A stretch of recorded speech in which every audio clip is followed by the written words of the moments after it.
Definite దాన్ని కూడా అధ్యయనం చేస్తా ఉన్నాము. ఫ్రీ హోల్డ్ కూడా విత్ ఇన్ 2 months అది కూడా మీకు అవుతుంది. అంటే గత ప్రభుత్వం లాక్కుని పేదవాడి దళితుల భూములు ఎవరికైతే అసైన్ చేశారో రకరకాల అసైన్మెంట్స్ ఉంటాయి. దాంట్లో ఎవరికైతే పేదవాడికి ఇచ్చామో వాళ్ళని బెదిరించో భయభ్రాంతులు చేసి లాక్కునే పరిస్థితి. అందులోనూ రిజిస్ట్రేషన్ అయిన దాంట్లో మాక్సిమం గా మనకి అంటే illegal way of free hold జరిగినట్టు మనం గమనించాం. అవన్నీ కూడా అధ్యయనం చేశాం.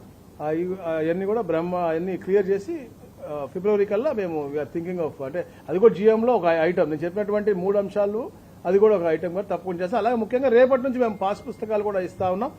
ప్రజలు కూడా ఎక్కడైనా చిన్న మిస్టేక్స్ ఎందుకంటే గత ప్రభుత్వం చేసిన సర్వే అంతా తప్పులు తడగతో ఉంది కాబట్టి మేము మళ్ళా సర్వే చేసినటువంటి పరిస్థితి మేము చూసాము. అందరికి కూడా రేపటి నుంచి పాస్బుక్లు ఇస్తా ఉన్నాం. రాజముద్రతో ఉన్న పాస్బుక్లు ఇస్తా ఉన్నాం. 9వ తారీఖు గౌరవ ముఖ్యమంత్రి గారు ఈ రాష్ట్రంలో ఎక్కడో ఒక దగ్గర పెద్ద ఎత్తున ఈ పాస్బుక్ పంపిణీ కార్యక్రమం కూడా చేసి ముగిస్తారు. అయితే చిన్న తప్పులు ఏమన్నా ఉన్నా అన్ని లేకుండా రెక్టిఫై చేస్తా ఉన్నాం. ఎందుకంటే గత పాలకులు చేసిన పాపానికి మనం చేస్తా ఉన్నాం కాబట్టి ఉన్నా కూడా తప్పకుండా అధికారులు మీ ఇంటికి వచ్చే మీ పాస్బుక్ లేని తప్పిదాలు ఉంటే అవి రెక్టిఫై చేస్తారు తప్ప ఎవరు కూడా ఆందోళన చెందాల్సిన అవసరం లేదు అని చెప్పేసి కూడా మీ ద్వారా నేను ప్రజలకు తెలియజేస్తాను.